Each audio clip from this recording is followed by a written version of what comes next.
Apa nama yang dimasukkan ke dalam kolbu, itulah nanti keluar. Karena air yang dimasukkan ke dalam kendi, dalam gelas, jika putih keluarnya putih, jika hitam keluarnya hitam. Jika yang dimasukkan Asmaul Husna. Oleh karena itu masyayikh kita mengajarkan zikir kolbu ketika latihan, maka kurangi dulu zikir-zikir fisik.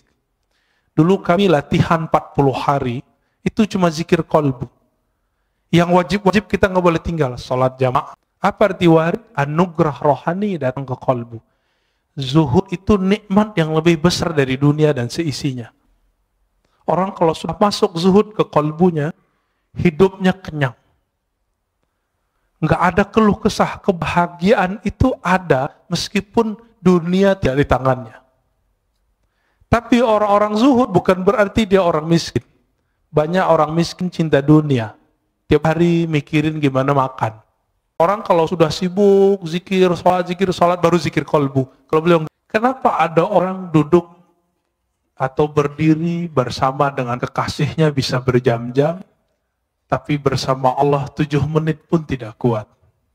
Berarti kolbunya yang ada masalah. Wa idza fasadat fasadal jasadu kulluh. Jika telah rusak kecocokannya, maka rusaklah semua yang di tubuh. Ala wahyal qalb. Ala bahasa Arab itu litanbih. Artinya ketahuilah gitu. Wahyal qalb itu adalah qalbu. Saya tidak mau berbicara ini qalbu secara kedokteran, walaupun hadis ini bisa dibawa ke ilmu tib, ilmu kedokteran. Tapi itu ilmu rohani. Al-qalb, karena kata qalbu di Quran lebih dari 100 kali dengan jamak dan mufrad.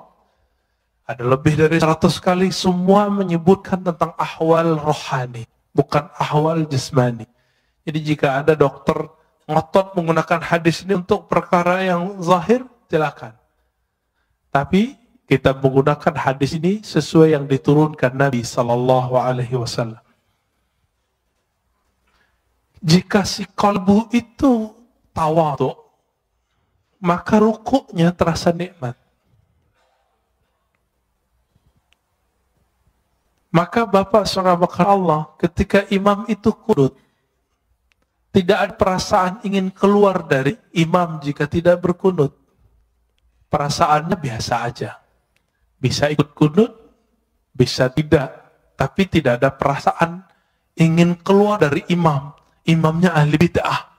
Nggak ada perasaan itu. Terbersih ada perkataan itu di kolbu, dia sudah rusak. Bagaimana mungkin di dalam sholat kita buruk sangka dan mengatakan seseorang itu buruk gitu. Betapa buruknya rohani ini. Oleh karena itu kami, meskipun misalnya diimami oleh seseorang yang tidak hafal Quran, bacaannya salah-salah, itu kita biarin aja dulu. Nanti selesai sholat, kalau nggak ada orang, baru kita kasih tahu. Kenapa? Kayak siapa yang menggerakkan dia jadi imam? Salah siapa kita nggak maju jadi imam? Gitu. Bapak selamatkan Allah, satu kali guru kami wafat. Maulana Syekh Muhammad Nuruddin Al-Khalidi An-Naqsyabandi. Ketika beliau wafat, itu hujan Masya Allah. Imam Az-Zahabi menyebutkan satu perkataan dari seorang imam ahli hadis di abad ke-6 Hijriah. Apa kata beliau? Ciri-ciri seseorang itu meninggal dirahmati Allah, maka Allah kirim malaikat dalam bentuk awan. Fayughfar lahu, maka diampuni baginya. Kalau guru saya ini bukan hanya awan, itu hujan dari beliau sakaratul maut sampai esok pagi, sampai kemudian kita kuburkan, itu hujan gak berhenti. Apa yang ajaib? Keluar dari rumah, itu rumah gadang. Ya. Turun dari rumah itu ketika kita bawa keranda, itu hujan berhenti. Kayak ada yang kendaliin. Masuk masjid, hujan deras. Dan itu sangat ajaib. Ketika selesai sholat, kita zikir, tahlil, segala macam, kami keluar, hujan berhenti. Tapi di saat ketika mau jadi imam, orang yang beliau angkat jadi wakilnya, itu seorang yang ummi, bacaan Qur'annya nggak bagus. Tiba-tiba ada seorang murid yang dianggap telah durhaka oleh beliau, ingin tebar pesona jadi imam. Padahal nggak ada yang nyuruh beliau. Awalnya mau menarik dia untuk turun. Tapi tiba-tiba beliau dapat ilham. Dari kolbunya sendiri yang bicara. Apa kata kolbunya? Hei, kamu tidak usah emosi. Yang menggerakkan dia ke depan siapa? Itu Allah, bukan kamu, bukan dia. Dipikir-pikir, oh saya juga nggak hafiz Quran. Ya sudah. Itu adabnya. Maka saya tidak pernah lagi marah waktu karena jenggot saya nggak terlalu panjang, celana saya kadang jingkrang, kadang tidak. Satu kali di satu masjid kita masuk, semua jamaah sudah siap mempersilakan saya jadi imam karena saya ustadz di situ. Tiba-tiba dia nyelonong dari luar masjid, keluar, masuk, dan kita lihat, wow, penampilannya sangat perfect. Celananya jingkrang, jenggotnya panjang, pakai kopiah. Emang sangat perfect. Tapi nggak salam, nggak kalam. Ya udah, akhirnya saya yang qomat. Kenapa? Ingat kalimat yang tadi. Siapa yang menggerakkan dia? Allah. Karena seandainya dia jadi makmum, dia akan benci kepada saya. Dan salah satu imam yang Allah tidak ridhoi jika makmumnya tidak ridho kepadanya, jika ridhonya tidak berkaitan dengan syariat, tidak masalah. Tapi kalau berkaitan, itu bermasalah. Maka kita biarkan. Ya. Saya ikutin aja. Ya. Yang saya lihat bukan dia, tapi yang saya lihat adalah gerakan-gerakan dari Allah Ta'ala. Bapak Ibu Saudara makan Allah, kalau orang begitu, kira-kira kebencian keluar nggak dari kolbunya? Insya Allah keluar ya. Baik. Kembali ke yang tadi. Maka al-a'mal, amal itu masdaruhal qalb. Tempat terbitnya adalah kalbu. Tapi dia butuh bukti. Maka di Quran disebut i'malu fasarallahu a'makum. Beramallah kamu, maka Allah akan memperhatikan amalmu. Nah, pertanyaannya, merasa diperhatikan Allah nggak tadi sholatnya? Berarti sholatnya belum ngamalin ayat ini. Coba, mulai hari ini, beramal itu karena ayat itu. Beramallah kamu, Allah akan pandang amalmu. Tapi apa yang Allah pandang? Maka ditaksis dengan hadis Nabi Sallallahu Alaihi Wasallam, hadis Imam Muslim tadi dan Imam Bukhari juga ada yang semakna, bahwa Allah memandang ke kalbumu. Jadi yang dipandang itu bukan rukuknya, tapi ini yang disebut ahwal dalam ruku. Mesti ruku. Yang dipandang bukan sujudnya. Sehingga jidat kita mulai sakit ketika sujud lama. Bapak kalau buka kopiahnya mungkin ada hitamnya. Bukan itu yang Allah lihat. Betul, beruntung kalau yang punya itu. Nanti malaikat maut pun mungkin mikir mau cabut, wah ini ahli tahajud ini kayaknya ya. Tapi bukan itu yang kita kejar. Kalau bisa sembunyiin itu. Kenapa? Karena yang disebut simahum fi wujuhim min atharis sujud, itu artinya efek sujudnya itu terlihat di wajahnya. Apa efek sujud? Ketika orang sujud, dia lebih merendahkan wajahnya, otaknya yang doktor, otaknya insinyur, otaknya yang sarjana, otaknya yang hafiz, otaknya yang pinter itu, dia taruh di mana? Di bawah bokongnya. Di bawah tempat keluar najis semua. Maka orang-orang ini dihina orang tidak akan marah. Kenapa? Dia sendiri telah menghinakan dirinya di hadapan Allah Ta'ala. Bukankah kita, Bapak soft nomor 2, bukankah dibelakangi oleh orang yang soft depan? Itu kita sudah biasa menghina diri. Tapi kenapa kemudian jika disinggung orang sedikit ngamuk? Ini yang tidak wajar di kolbu. Berarti belum salah. Kolbunya belum saleh. Dalam kalimat ini dikatakan, jadi keadaan fisik itu selalu menerjemahkan keadaan kolbu. Jika kolbunya sedang tawadu, dia pasti ruku. Jika kolbunya sedang bersah diri, pasti dia mengatakan, la haula wa la quwata illa billah. Jika kolbunya sedang menta'zim Allah, pasti dia mengagumi dan mengatakan subhanallah. Subhanallah itu bukan maha suci, itu terjemahan biasa. Subhanallah artinya maha hebat engkau ya Allah. Bapak saramakanallah ikhwan akhwat fillah. Oleh karena itu Nabi SAW 13 tahun itu tidak diwajibkan sholat. Coba lihat. Berapa lama Rasulullah berdakwah? 13 tambah 11. 13 tahun gak wajib sholat kecuali sekali semalam. Surat Al-Muzammil. Umil Layla. Bangunlah malam hari. Itu aja. Meskipun 3 tahun sebelum hijrah, beliau telah dapat kewajiban 5 rakaat, 5 rakaat, beliau belum wajib sholat. Kenapa? Karena Nabi yashtaghil bi amril qalb. Nabi sibuk dengan perkara kalbu. Coba lihat ayat pertama turun. Iqra. Bacalah. Surat Muzammil. Wazkurisma rabbik. Sebutlah nama Rabbmu. Menyebut nama Allah, membaca nama Allah, itu dengan kalbu baru terasa. Ya, baru pakai lisan.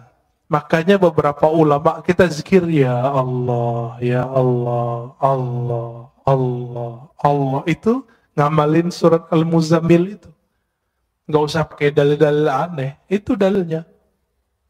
Ini kan susah-susah debat, ya, nyari-nyari dalil. Karena ada ustadz yang mengatakan bid'ah zikir Allah, Allah. Kenapa? Zikir harus dengan kalimat yang jumlahnya kamilah, jumlah mufidah, kalimat yang lengkap. Memang kalimat Allah kurang lengkap.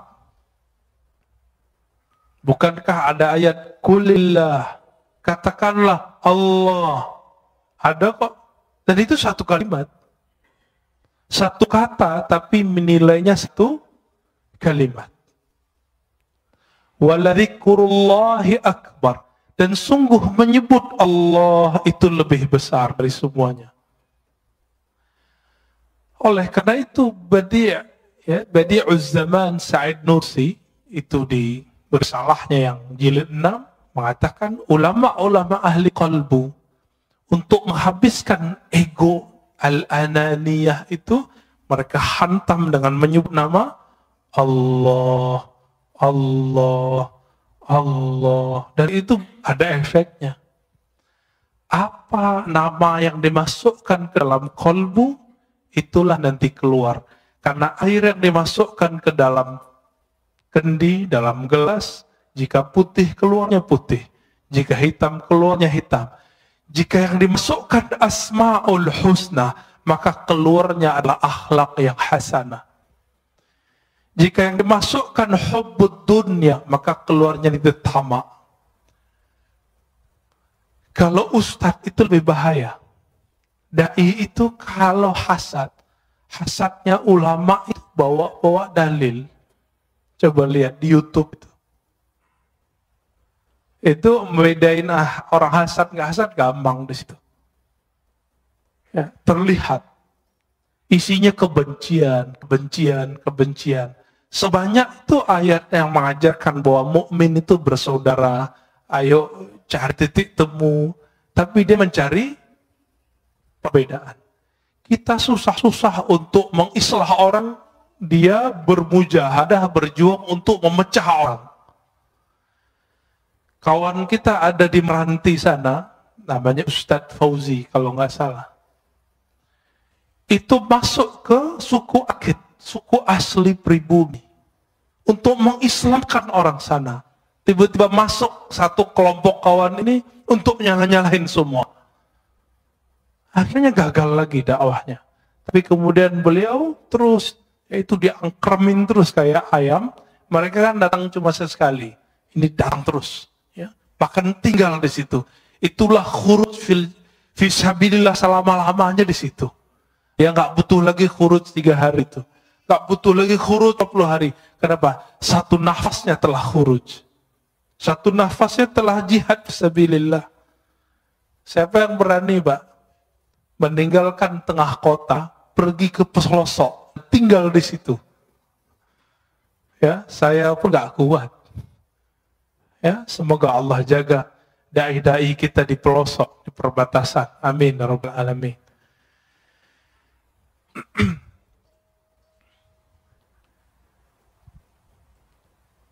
Oleh karena itu, masyayikh kita mengajarkan zikir qalbu ketika latihan, maka kurangi dulu zikir-zikir fisik. Dulu kami latihan 40 hari, itu cuma zikir qalbu. Yang wajib-wajib kita nggak boleh tinggal. Sholat jamaah, 5 waktu, sholat Jumat. Yang itu kita kejar terus.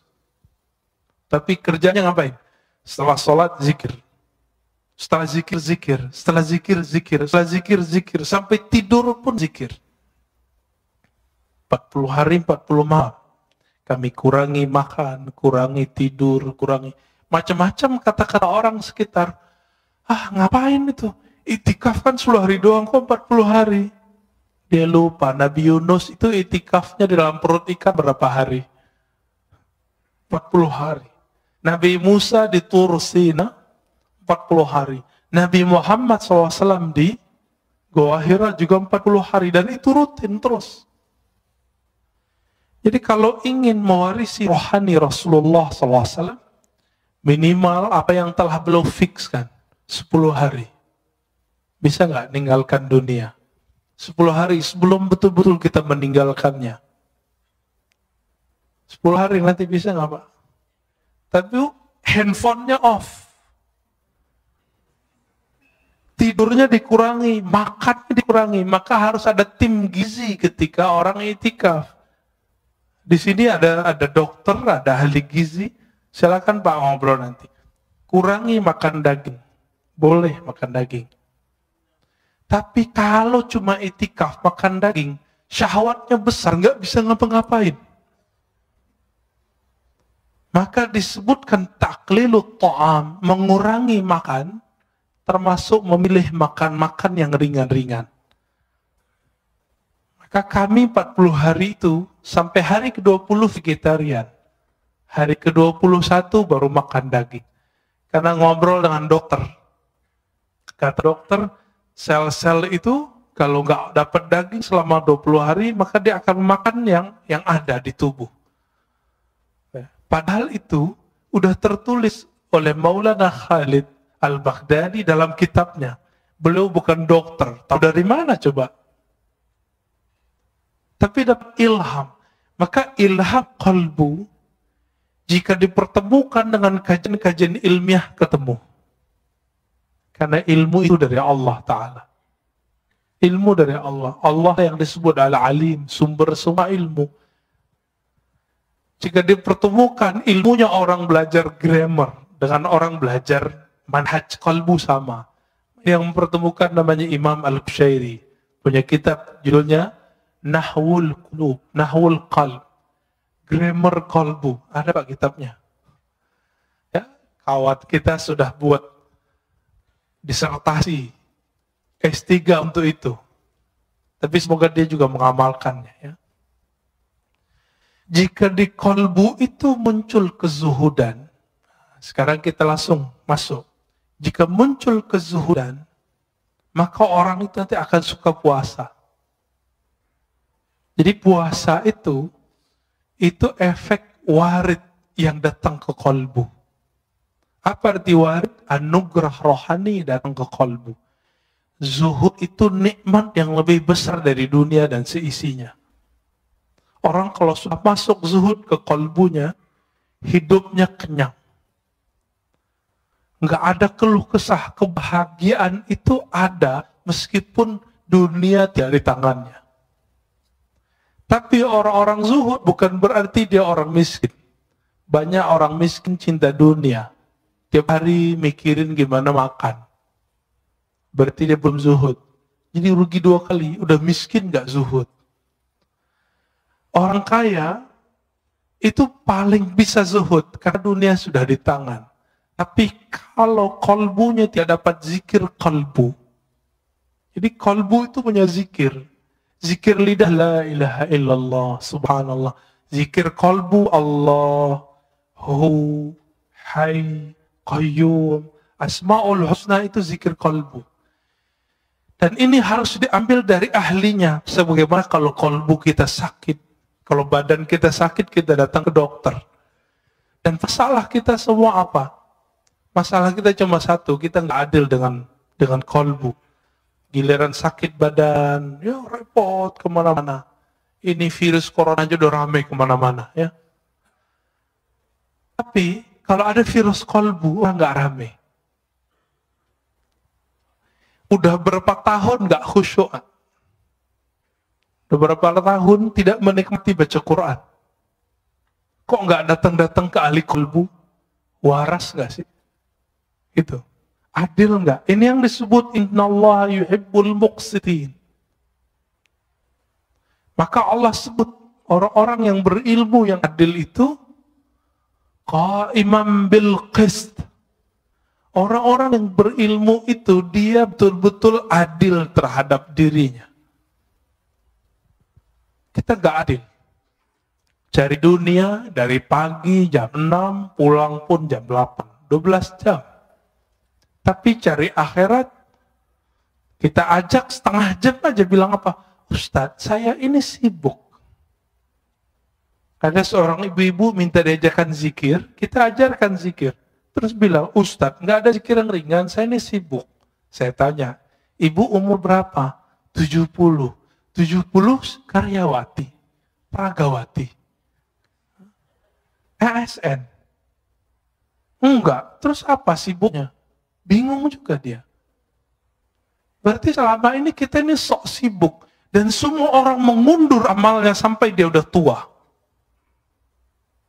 Berarti warid belum datang ke kalbunya. Dia memulai amal selama ini selalu dari zahir, belum dari kalbu. Maka Imam Bahauddin Shah Naqsyaband mengatakan apa? Ketika orang sibuk dengan perkara zahir, maka kajian zikir pertama kami adalah zikir kalbu. Bidayatu tariqatina nihayatu turuq. Awal dari cara zikir kami adalah akhir dari semua zikir yang dipelajari oleh orang-orang di luar. Itu manhaj beliau. Jadi orang kalau sudah sibuk zikir, salat, baru zikir kalbu. Kalau beliau enggak, kalbu dulu. Kenapa? Ala wahyal qalb. Inilah zikirnya ulama-ulama ahli kalbu.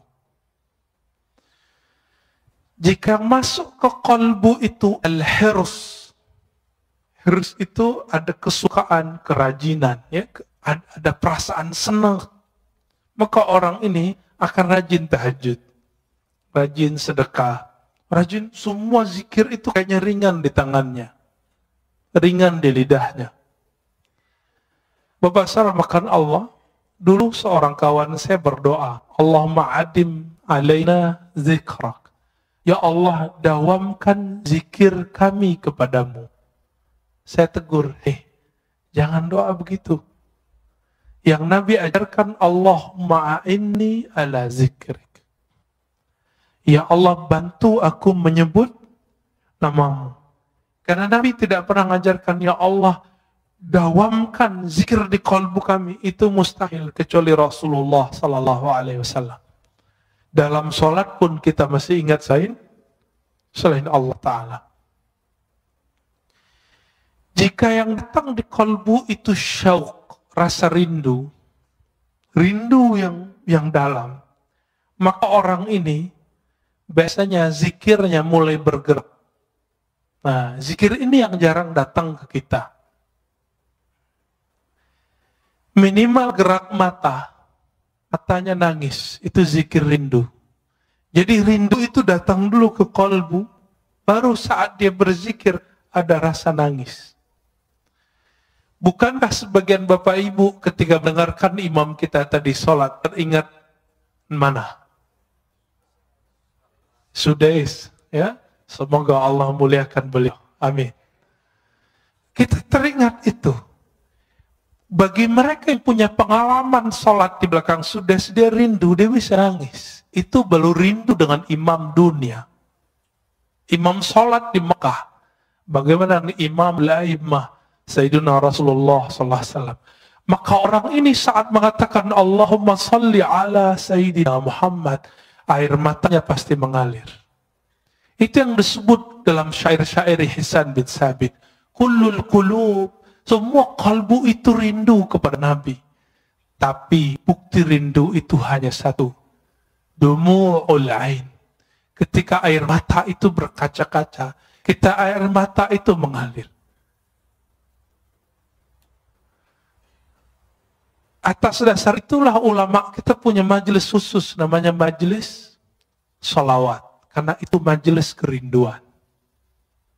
Imam Ibn Arabi yang disesatkan orang di zamannya, dia jauh dari semua kesesatan itu. Karena beliau ahli hadis. Saya S1 meneliti beliau. Ibn Arabi menulis kitab Tarjumanul Ashwaq. Sebelumnya beliau seorang ahli hadis. Meriwayatkan hadis dengan sanad sendiri sampai ke Rasulullah. Berguru kepada Imam Bukhari di zamannya, namanya Ibn Asakir, dan Imam Muslim di zamannya, yaitu Imam As-Silafi. Imam Ibn Arabi nulis Tarjumanul Ashwaq, terjemahan para perindu, kolbu yang merindu. Dan salah satunya di situ ada kerinduan kepada Rasulullah Sallallahu Alaihi Wasallam. Orang yang rindu kepada Rasulullah pasti dia rindu kepada orang yang membuat dia rindu kepada Rasulullah. Siapa yang mengajarkan kita rindu kepada Rasulullah? Guru-guru kita. Guru-guru ini yang mengajarkan rindu. Maka rindu kepada Rasulullah itu bersanad. Ini yang Nabi katakan, tuba liman ra'ani wa amanabi. Tuba liman ra'ani wa liman ra'aman ra'ani. Beruntung orang yang memandangku. Kalau nggak ketemu aku, dia ketemu murid-muridku. Atau murid dari muridku. Ini yang disebut tuba. Bagaimana Bilal ibn Rabah ketika Omar datang ke Damaskus, Bilal dipanggil. Wahai Bilal, kami rindu Rasulullah. Apa kata Bilal? Lalu apa yang harus kau lakukan? Kata Omar, tolong engkau azan. Ingatkan kami kepada azannya di zaman Rasulullah SAW. Lalu dia azan.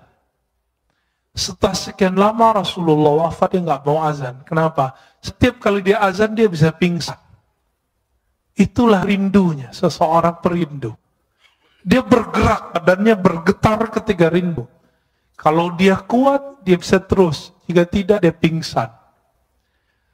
Dan Bilal bin Rabah sampai di asyhadu an la ilaha illallah.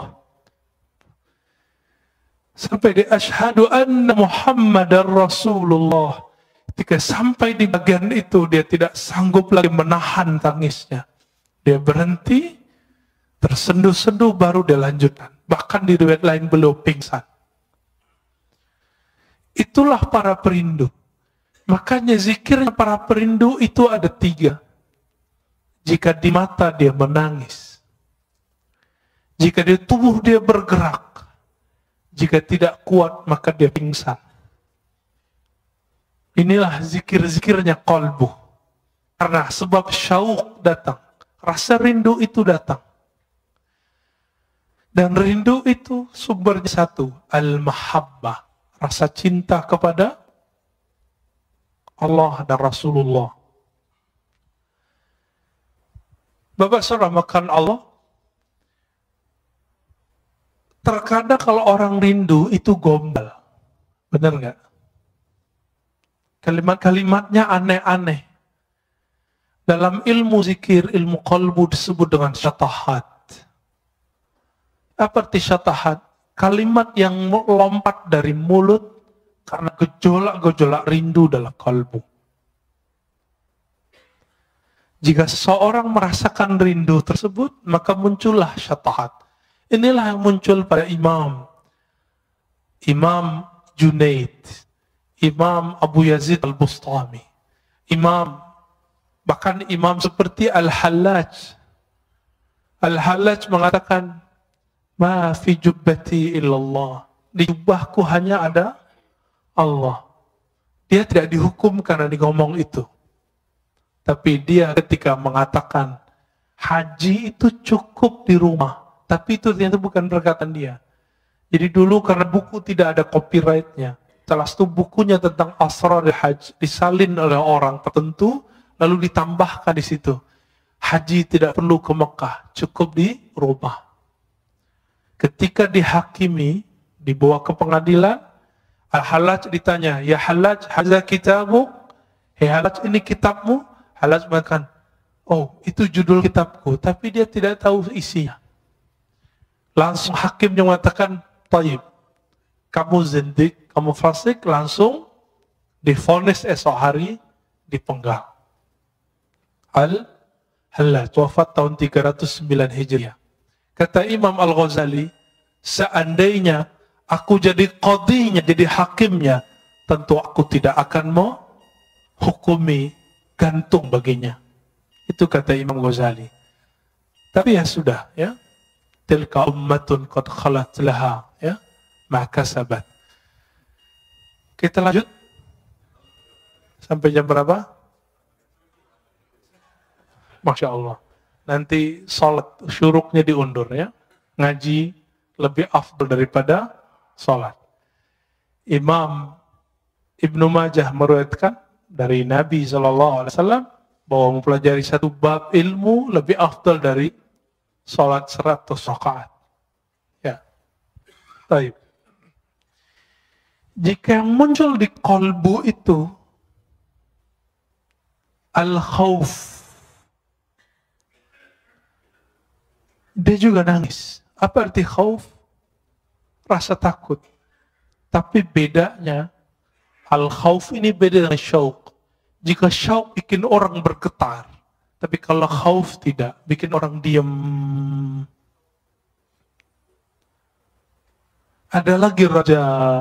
Raja itu harap. Jika orang berharap, Allah menerimanya. Bapak salah makan Allah, kita ini semua punya dosa. Benar gak? Mulai dari ujung rambut sampai ujung kaki.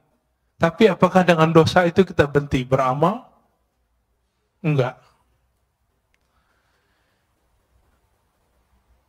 Masih ingat Salahuddin Al-Ayyubi?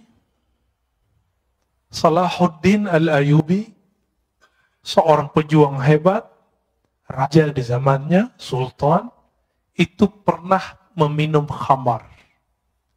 Kata Imam Zahabi dan Siyar A'lamin Nubala, kana yashrabul khamr. Dulu Salahuddin ini enggak solah, enggak bagus. Ngapain dia? Namanya kan Ayub atau Yusuf, ya. Salahuddin ini dulu suka minum khamar. Orang kalau minum khamar pasti zina. Orang zina ya lanjut judi semuanya lengkap. Nakalnya bukan main. Maka jangan kalau ada anak muda hari ini malam-malam kita lewat, dia minum khamar, dia jahat, jangan benci dulu. Siapa tahu nanti dia jadi mujahid fi sabilillah. Jangan benci dulu. Ya. Tadi kita pas lagi nyetir, tiba-tiba ada yang ya anak orang pakai motor truk-truk, ya, suka-suka dia. Saya mikir jangan-jangan ini Salahuddin menghibur diri. Biar husnuzan, biar gak benci. Siapa tahu kita punya sahabat dulu peminum, suka narkobaan. Sekarang Masya Allah amal zikir banyak. Bahkan ada yang sudah menjadi ustadz. Banyak, ya. Jadi jangan hukumi orang dengan waktu dia bermaksiat. Siapa tahu itu maksiat terakhirnya.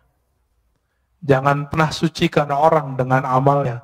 Siapa tahu itu amal soleh terakhirnya. Besok dia maksiat terus. Tapi semoga itu tidak terjadi. Maka Bapak saudara makan Allah, jika di Quran lebih dari 100 kali Allah membicarakan kolbu, kenapa ajaran-ajaran kolbu tidak dominan dalam kajian-kajian kita? Yang dominan apa? Kajian fikih, sunnah, bid'ah.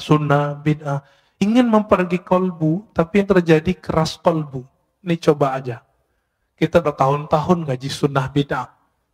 Apa yang terjadi? Kolbu keras. Keras bukan main. Karena Rasulullah awal ngajar orang bukan ngajar sunnah bid'ah. Yang pertama diajar oleh Rasulullah apa? Kolbu. Jadi kalau ada orang sibuk dengan sunnah bid'ah, dia salah berguru. Tapi kalau sudah selesai belajar kolbu, baru belajar itu. Jadi saya berbeda sedikit dengan banyak orang. Orang mengira belajar tasawuf itu setelah belajar fikih. Enggak. Bagi saya belajar tasawuf dulu, belajar aja fikih. Baru belajar akidah lebih awal ya. Akidah, tasawuf, fikih. Kalau enggak, yang terjadi nanti debat. Suatu kali Imam Fakhruddin Ar-Razi, pengarang kitab Mafatihul Ghaib, datang ke seorang ahli qalbu. Lalu ahli qalbu itu menyindir Fakhruddin yang punya tafsir sepanjang tangan saya ini. Namanya Mafatihul Ghaib. Dia mentafsir Bismillahirrahmanirrahim 1 jilid. Ini di sini ayat sudah berapa turun di sini. Ya. Tapi beliau mentafsir Bismillah satu jilid. Sampai sekarang kawan saya ngaji Bismillahirrahmanirrahim 7 tahun belum selesai. 7 tahun Mbak belum selesai. Ngaji alif aja lama sekali ngajinya. Sampai betul-betul dikenal. Kenapa Bismillah itu kok diulang-ulang di Quran? Ternyata itulah awal yang ditulis di Lauh Mahfuz. Ketika Allah pertama ciptakan Lauh Mahfuz, apa kata Allah? Uktub. Faqala ma aktub. Qala uktub Bismillahirrahmanirrahim. Hadis sahih Imam Tirmizi. Jadi Allah ciptakan Lauh Mahfuz. Apa arti Lauh? Lauh itu seperti kumpulan data. Semua data ada di situ. Data semua dunia dan akhirat. Apa kata Allah? Hai Lauh Mahfuz, tulislah. Lalu dia bertanya, apa yang kami tulis ya Allah? Uktub Bismillahirrahmanirrahim. Maka mengkaji Bismillahirrahmanirrahim, mengkaji semua makhluk. Selesai Pak semua. Rahman itu semua makhluk. Rahim khusus wali-wali Allah. Kekasih-kekasih Allah. Nanti lain waktu cari gurunya ya.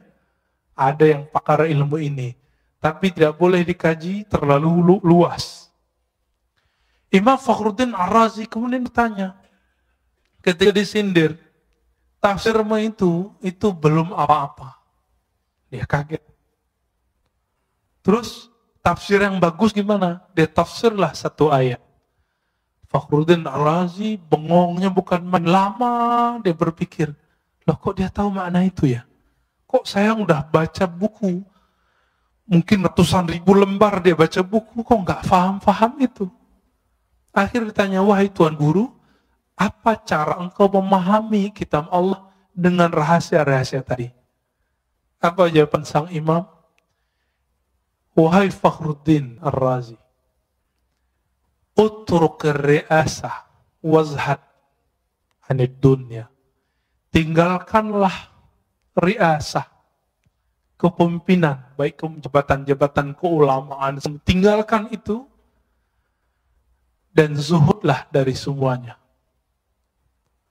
Tapi apa kata beliau? Oh kalau itu saya tidak sanggup. Ya sudahlah. Maka tidak turun ilmu itu kepada beliau. Turun ke siapa? Turun ke orang setelahnya. Imam Ibnu Athaillah, inilah kitabnya. Ya. Turun lagi ke orang setelah Ibnu Athaillah, namanya Ibnu Ajibah, ya. Ada tafsir qalbu. Semoga nanti ada ahli tafsir yang mengkaji tafsir itu. Amin ya rabbal alamin, ya. Selama ini kita lihat tafsir-tafsir itu banyakkan hafalan. Ayat ini dijelaskan ayat ini, itu biasa. Itu namanya ilmu munasabat. Ilmu mencocokkan satu ayat dengan ayat yang lain. Kalau cocok, kalau nggak cocok gimana? Karena ilmu cocoklogi hari ini betul-betul sangat dahsyat, maka banyaklah ustadz cocoklogi. Padahal yang cocok itu adalah ilmu qalbu. Karena Quran itu dia untuk qalbu. Allah itu ketika mengatakan, ya ayyuhallazina amanu, hai orang-orang beriman, iman di mana naruhnya? Di qalbu atau di badan? Di qalbu. Maka Allah sedang berbicara ke qalbu. Lain ketika Allah mengatakan ya ayyuhan nas, hai manusia. Ya. Betul qalbu juga, tapi qalbunya belum beriman, maka dipanggil ya ayyuhan nas. Berdasarkan beda-bedanya apa yang datang ke qalbu, maka berbedalah amal. Beda apa amalnya? Antara Nabi Adam dengan Nabi Nuh beda nggak doanya? Beda. Nabi Nuh dengan Nabi Ibrahim beda zikirnya. Nabi Ibrahim dengan Nabi Musa beda zikirnya. Nabi Ibrahim apa zikirnya waktu dilempar ke api? Hasbiyallah wa ni'mal wakil. Cukuplah Allah sebaik-baik yang mengurus melindungiku. Itu api zahir. Apalagi api dunia, api syahwat. Maka salah satu cara terapi orang untuk melemahkan syahwatnya adalah, mengendalikan syahwatnya adalah hasbiyallah wa ni'mal wakil. Atau hasbunallah wa ni'mal wakil. Dizikirkan 450 kali setiap hari. Ini zikir yang diajarkan Maulana al-Imam Abdul Hasan Syazili. 450 itu dikit, Pak. Orang bisa handphonean, smartphone, bisa Instagram setengah jam kok. Baca hasbunallah wa ni'mal wakil itu paling 15 menit beres. Itu qalbu udah kenyang itu. Ini yang diwariskan para nabi. Siapa yang zikir hasbunallah wa ni'mal wakil, dia akan menjadi pewaris Nabi Ibrahim. Siapa yang zikir la ilaha illa anta subhanaka inni kuntu minaz zalimin, dia telah mewarisi rohani Nabi Yunus. Kenapa Nabi mengatakan al-ulama warasatul anbiya? Setiap ulama itu dia mewarisi rohani Pak Nabi. Nabi tidak doktor. Nabi tidak baca kitab. Nabi baca yang di kolbunya. Maka orang yang mewarisi kenabian itu mewarisi kolbu Nabi sallallahu alaihi wasallam. Maka jangan andalkan gelar-gelar kita. Udah lewatin semua itu. Tanya ke dalam kolbu, aku mewarisi Nabi siapa? Dan orang yang disebut kutubul aulia, wali paling poros, yang keberkahan bumi itu karena doa-doanya. Jika Imam Ibrahim bin Adham mengatakan, ya ashabal hadis, wahai ahli hadis, tolong doakan kami. Bikum tudfa'anna al-masaib. Karena kalian musibah-musibah Allah jauhkan dari kampung kami. Oleh karena itu para imam kita sebagai disebut oleh Imam Zahabi mengatakan aqrabut turuq ilallah al-hadis, talabul hadis. Salah satu jalan pintas menuju Allah adalah belajar hadis. Karena Allah belajar hadis nyebut sanad dari fulan, dari fulan, dari fulan, dari Nabi, dari Jibril, dari Allah Ta'ala. Itulah sanad Quran, sanad hadis qudsi, sanad hadis Nabi sallallahu alaihi wasallam.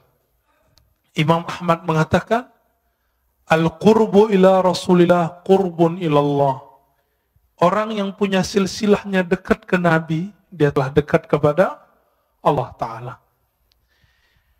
Maka Bapak Saudara, karena Allah, karena ahwal qalbu itu beragam yang datang, Maka di antara ulama itu ada yang ahli ibadah. Kenapa? Yang muncul di kolbunya harus doyan ibadah.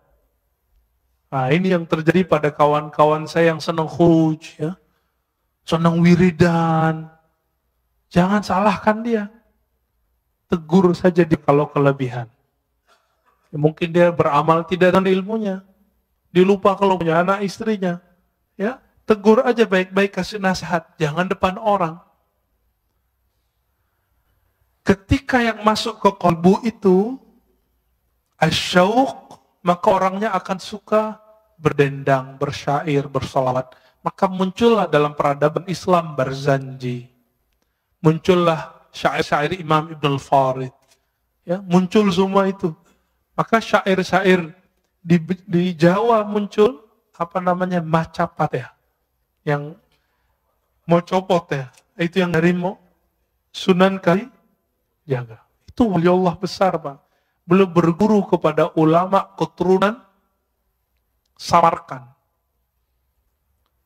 Syekh Mahudum bin Ibrahim yang kita sebut dengan Sunan Bonang. Saya ziarah ke kuburan beliau yang di Bawean. Itu yang asli, Pak, di situ insya Allah. Yang di Tuban itu mungkin petilasannya, wallahu alam. Ya. Kalau orang pakai kolbu, dia tahu itu. Ya. Kawan saya tanya, kok aku sering ziarah ke Tuban, kok nggak ada efek apa-apa ya? Biasanya kalau assalamualaikum tuh ada rasanya. Oh, dia lagi nggak di tempat gitu. Akhirnya saya doa, ya Allah tunjukin saya di mana aslinya. Ternyata setelah itu diundang oleh salah satu guru kita, Buya Abdul Halim, ya, yang punya istri di sana. Udah ke sana, Pak? Udah ke sana, Pak, ya. Ya.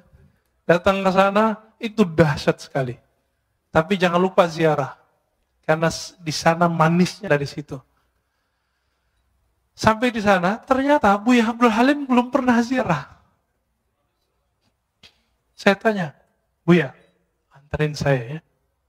Di sini ada 2. Bukan yang di tepi pantai, yang di hutan, saya bilang gitu. Akhirnya kita ke hutan. Enggak, hutan-hutan amat kok, Pak. Hutannya kecil kok ya. Masuk dan itu terasa nikmat, terasa ada kontak batin. Karena jangankan para wali, para syuhada pun mereka tidak mati. Wala taqulu liman yuqtalu fi sabilillahi amwat. Dan itu hanya dirasakan oleh ahli qalbu. Cinta itu hanya dirasakan oleh orang yang cinta. Sebenarnya benci dirasakan oleh orang-orang yang hasad. Maka kebeningan qalbu akan bisa merasakan ahli-ahli qalbu. Coba rasain, Pak. Guru kami berpesan makna hadis, zurul kubur fa innaha tuzakkirul maut. Ziarah kubur karena itu bisa mengingatkan kepada kematian, lintas dimensi, langsung maksudnya. Maka orang yang suka ziarah kubur, rohaninya akan tembus ke dimensi yang lain. Masuk ke alam-alam yang lain. Sadar atau tidak? Tapi kalau udah jauh dari kubur, membid'ahkan kubur, menyebut orang ziarah kubur, kuburiyun, maka siap-siap kamu nanti ketemu Rasulullah. Rasulullah akan memarahi dan hardikmu dan mengatakan, aku sayyidul kuburiyin. Akulah orang yang paling sering ziarah kubur. Nabi ziarah kubur kapan, Pak? Malam. Dan hampir setiap nginep di rumah Aisyah radhiyallahu ta'ala anha. Berani bilang Nabi sayyidul kuburiyin. Penyembah kubur. Hati-hati. Pemuja kubur. Hati-hati. Semua yang kamu lafazkan Allah hisab. Kalau kolbu nggak nyampe, nggak usah ingkar. Imam Sya'rani telah nulis berkali-kali kata beliau, kalau kamu tidak paham, jangan ingkar. Sekali kamu ingkar, haramallahu alaika. Allah haramkan bagimu untuk merasakan itu. Makanya kalau udah benci sama kita, benci sama kajian kita, nggak nyaman, Pak. Langsung keluar. Ngelihat imam kita doa aja langsung keluar. Nggak bisa husnuzon. Nggak bisa menikmati perbedaan faham. Betapa sempitnya kalbu. Padahal kalbu itu lebih luas dari dunia dan seisinya. Hadis meskipun dhaif, tapi ulama mensahihkan maknanya. Ma wasi'ani ardi wala samai.